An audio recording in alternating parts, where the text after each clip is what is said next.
My name is Master Sergeant Jacob Hart. I'm 42 years old and I've spent the last 22 of those years serving in the United States Army. Most of that time was spent doing work nobody ever really sees unless it breaks. I'm not the guy in the front leading the charge or giving speeches from a podium. I'm the one in the background, the one making sure that when the comms need to stay up, they stay up. When the lights flicker in a forward command post, it's someone like me who quietly keeps them from going dark. My base is down in Texas. Hot in the summer, dusty all year and loud with the kind of engines you don't hear outside a military perimeter. It's not glamorous, but it's mine. I've walked those concrete corridors more times than I can count, and I know the hum of our generators better than some officers know their own voice. I work in systems integrity. It's the technical backbone of everything from security to logistics. Networks, encryption, failover protocols, biometric access, those are my domain. If it connects routes or secures, it's on my radar. Most folks think the Army runs on rank and orders. I know better. It runs on infrastructure and timing. I don't talk much in meetings. I don't need to. The people who know how things actually work tend to be the ones who let their results do the talking. I've been in war zones, seen systems collapse from a single missed update, and watched younger men panic because they never learned what to do when the auto-fix doesn't. I don't scare easy. I don't argue with people looking for a title instead of a task. But I remember who shows up when everything starts falling apart. That's usually where I come in. Not loud. Just in time. And yeah, I'm proud of what I do. Not because it's flashy, because it holds everything else together. People forget that part. But I don't. Not ever. The summons came mid-morning. I was told to report to the captain's office, a room I had passed 1,000 times, but never thought twice about. When I walked in, I found a young officer I hadn't met before, his sleeves rolled eyes, scanning like he already knew too much, and a civilian consultant clipboard in hand speaking softly about modernizing culture and embracing change. They greeted me politely, the kind of politeness that means nothing is truly friendly. The consultant explained that my approach, my style, the way I held to rules and process, didn't align with the vision they wanted for the base. I listened quietly, nodding because I knew exactly what that meant. They wanted me out. 22 years of service, 2 decades of keeping networks alive, servers humming, and secure access unquestioned. I didn't argue. Arguing wouldn't change the perception that I was too rigid, too grounded, too uninterested in cliches about culture fit. It wasn't about competence, it was about image, about optics, about someone's idea of a modern military workplace. They wanted enthusiasm over expertise, smiles over knowledge. The young officer leaned back, eyes bright as if he had discovered the solution to some invisible problem. The consultant offered suggestions, tips for transitioning my duties, but in reality, it was a polite way of saying goodbye without acknowledging the chaos it would leave behind. I felt a mix of restrained sarcasm and disappointment. They didn't understand the systems, the networks, the delicate balance of processes and protocols that ran the base. None of them saw the invisible architecture that allowed operations to flow smoothly. I packed my personal items slowly. My notebook marked with years of notes and diagrams, my coffee mug chipped on the rim, and a photo of my family. Every step I took was measured, deliberate. I left nothing behind that mattered operationally, nothing that could be misused by someone who thought rebooting a server was a fun experiment. I knew their eyes followed me, curiosity mixed with a little unease. They saw me as a relic, a man too, attached to structure, not realizing that structure was what kept everything from falling apart. Walking down the hall, I felt the weight of unacknowledged expertise pressing against the walls. Colleagues glanced up, briefly recognition in their eyes, but the official story was already written. My exit would be clean, quiet, efficient, and unnoticed by most. But the base would feel the absence before they understood why. I didn't need to speak. The work I had built would speak louder than anyone in that room ever could. And as I left, the sun hitting the dusty courtyard, I already started calculating not revenge, not malice, just the steps necessary to ensure that systems, the true backbone of operations, remained intact. Their ignorance was temporary. The consequences of it were imminent. After the last cyber attack on the base, I realized we could no longer rely on basic security protocols. I designed Phoenix Sentinel from the ground up to be aggressive, smart, and unyielding. It wasn't just about firewalls or encrypted communication.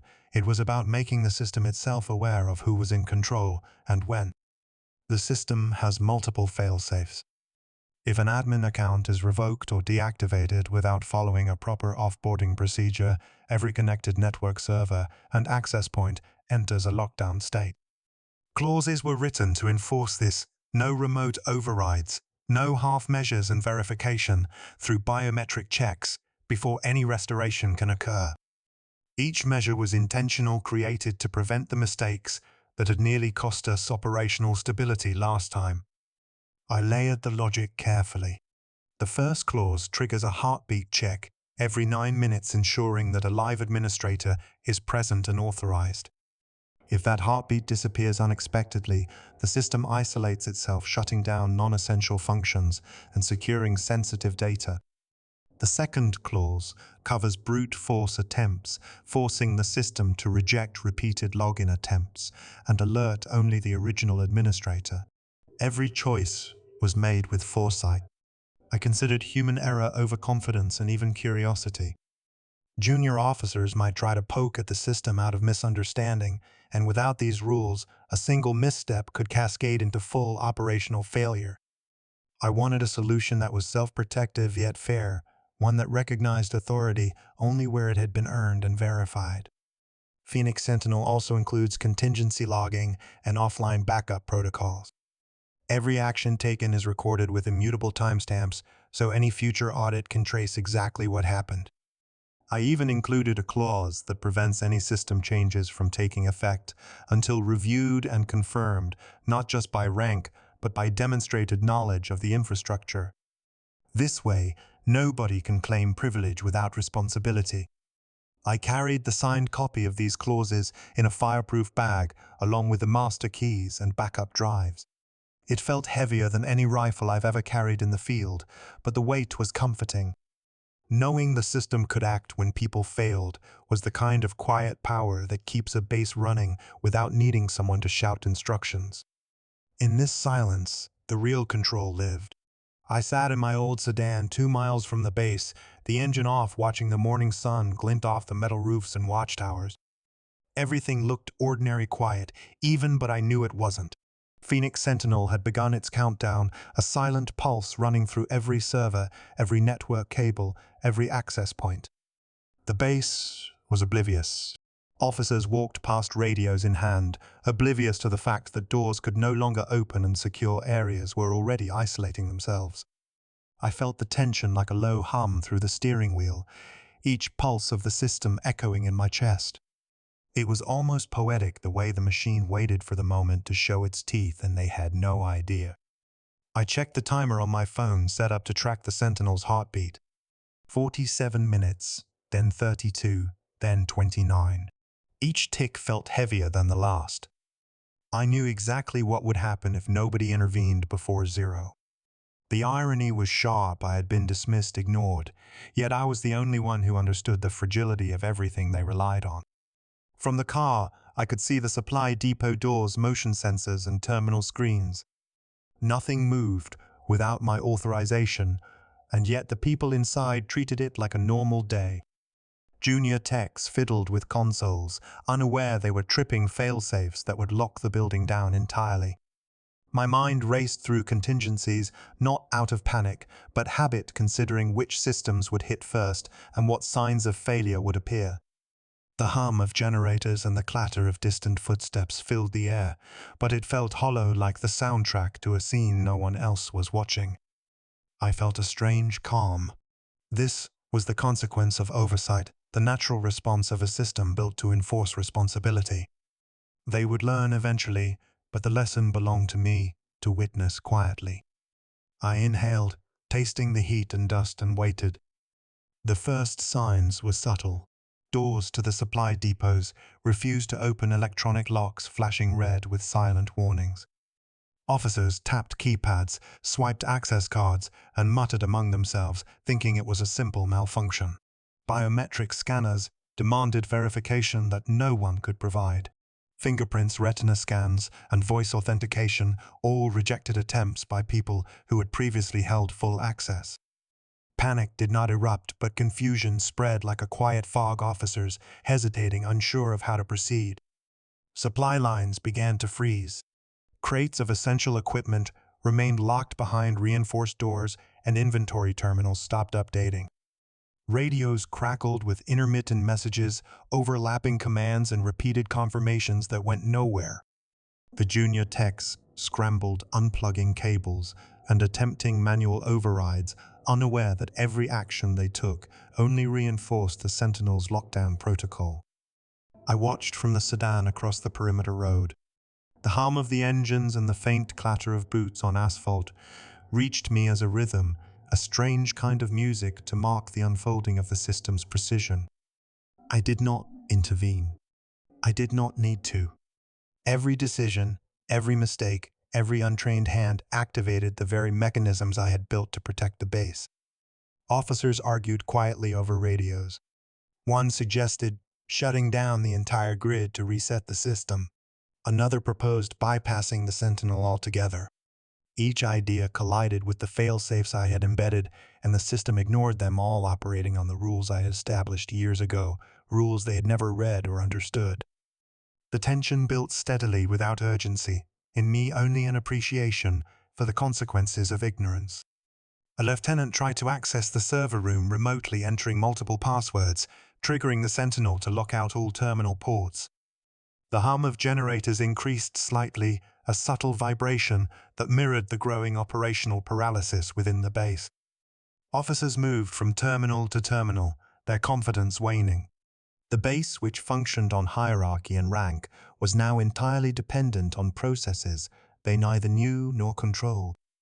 The irony was sharp. Authority alone could not overcome expertise, and I was the only one who truly understood the inner workings of everything they relied on. From my vantage point, the scene was not chaos. It was clarity. The Sentinel acted without prejudice, without emotion, without favoritism. It exposed fragility not to punish, but to reveal the truth about who had been entrusted with responsibility. The quiet satisfaction I felt was tempered with gravity. This was not a game of vengeance. It was a demonstration of what happens when competence is overlooked. Every frozen door, every locked terminal, every halted system echoed a single fact: without knowledge, authority is powerless. And I sat there watching, patient and deliberate, letting the system speak for itself, knowing the lesson was about to be learned. The diner was quiet, a small place off the main road near the base, the kind of spot where the coffee was predictable and the booths worn from years of service. The colonel arrived minutes after I settled in, his uniform crisp but eyes tired, the weight of weeks catching up to him. He sat across from me, the tension in his posture subtle but undeniable, like someone trying to measure a storm they already knew was coming. He didn't speak at first, just watched the cream swirl in his cup, thumb tapping lightly on the handle. I waited, letting him process what had happened without interruption. When he finally spoke, his voice was low, restrained, careful, as if choosing words could somehow undo the disruption. He admitted that he hadn't anticipated the consequences, that dismissing me without following protocol had been a mistake he could not fix with orders alone. I explained Phoenix Sentinel, calmly walking him through the logic layer by layer. I outlined how the system verified authority, responded to unauthorized access, and maintained operational security even in my absence. I emphasized the clauses that locked down the base, automatically showing that each rule was intentional and designed to protect people and assets, not to punish anyone personally. He listened slowly, nodding, absorbing details that had previously seemed like technical noise. Each explanation I offered reinforced that respect was earned through competence and foresight, not through rank or authority alone. The realization dawned in his eyes that the disruption he had witnessed was a direct result of underestimating the importance of someone who understood the invisible architecture keeping the base operational. We spoke about boundaries and responsibilities. I clarified what I could and could not control going forward, the necessity of verifying access through proper channels, and the importance of leaving the system's integrity in place. There was no argument, no pleading, just a clear exposition of facts. The colonel's respect was returned, not because I demanded it, but because the situation required it. By the time the conversation ended, the room felt heavier with understanding. He recognized the fragility of relying solely on rank and orders without the insight of those who actually manage the systems. I stood sliding my chair back slowly, and he did the same, the silence between us, filled with acknowledgement rather than tension. We left the diner together, walking back toward the base, with a shared awareness that respect had shifted quietly and irrevocably from assumption to earned trust. We drove onto the base, quietly keeping to the side road to avoid drawing attention. The command center was tense when we entered, a low hum of generators filling the room as officers and technicians moved cautiously between terminals. Everyone seemed aware that something significant had just shifted, though they didn't yet know how or why. I approached the main console and initiated the restoration protocol with biometric verification. Each scan of my thumb and retina triggered a series of system checks, confirming authority before unlocking any access. The lights on the monitors began to change from red to yellow, small indicators of progress that went unnoticed by anyone not trained to see the nuances. Step-by-step systems came back online. The supply depot doors released, inventory terminals updated, and communications channels reactivated. There were no cheers, no celebrations, just subtle nods and quiet exhalations as staff realized their workflows were returning to normal. The tension eased slowly, like the room itself was breathing again after holding a long, silent pause. I monitored each subsystem, carefully watching for anomalies or failed restorations. One by one, the printers rebooted, the network switches synchronized, and the access points confirmed authorized connections. It was methodical, deliberate, and precise. The base was alive again, not through luck or luck alone, but through disciplined procedure and adherence to established protocol. Officers exchanged brief glances but said nothing. They didn't need to. The restoration was its own statement, proof of why structure and competence mattered more than rank or assumption. I moved from terminal to terminal, verifying logs, checking alerts, and confirming every automated check had passed. Each successful verification reinforced a sense of calm control, a reminder that operations could continue uninterrupted when handled correctly. By the time the last terminal showed full operational status, the room was filled with quiet relief. People leaned back slightly, shoulders relaxing, and fingers stopped hovering over keyboards. It was a sober victory, one that spoke to professionalism and diligence rather than emotion. The base had returned to function, and the work of protecting and maintaining it would continue, grounded in competence and respect for the processes that kept it safe. After the restoration, I began restructuring access and authority throughout the base. Permissions were carefully reviewed, every account re-evaluated, and training requirements updated to ensure that only personnel with verified competence could manage critical systems. The days of ego-driven decisions and shortcuts were over. Young officers who had dismissed me or underestimated the importance of process were reassigned or required to complete rigorous fundamentals training. They would not regain privileges until their understanding of the systems matched their responsibilities. Consultants who had promoted culture over competence disappeared quietly, their influence irrelevant to the rules I had established. I implemented layered verification for every critical action, tying access to performance, knowledge, and accountability. Even minor changes now required proper documentation sign-offs and adherence to procedural standards. Authority without understanding was no longer tolerated, and every individual with responsibility knew the boundaries clearly. The base operated smoothly but differently than before. People moved with confidence, knowing the system itself enforced order while also supporting their work. There were no alarms, no crises, just steady progress and a quiet awareness that stability had been restored, built on process rather than personalities. I walked through the command center, observing the hum of machines and the soft click of keyboards, noting the subtle efficiency that comes when systems and people are in balance. Respect was no longer assumed because of rank or appearance. It was earned, reinforced by structure, and backed by consequence. It was satisfying in a quiet way. Not triumph, not revenge, just the knowledge that the base could function without being at the mercy of whims or superficial judgment.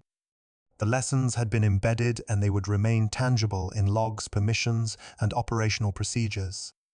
The new rules of respect were written not in a manual or a memo, but in the way the systems themselves now interacted with those who worked within them. And as I watched officers move confidently through the command center, I felt the stability of true competence. The base was safe, functional, and resilient because authority now aligned with understanding.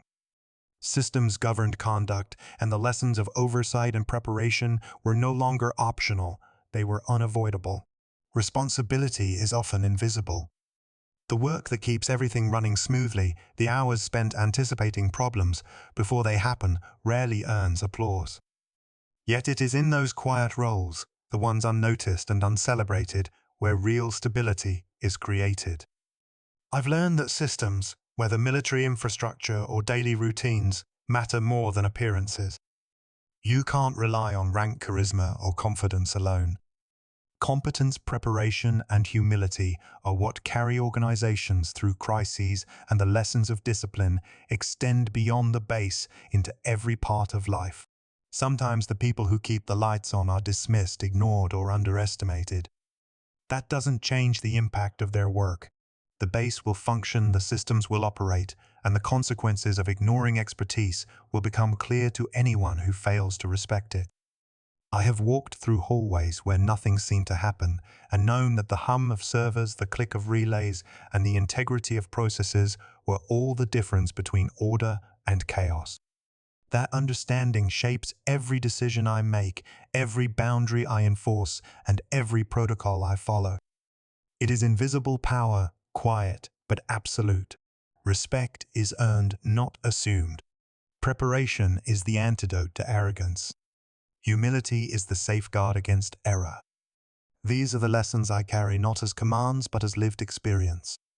When people see only the surface, they miss the foundation that makes the surface meaningful.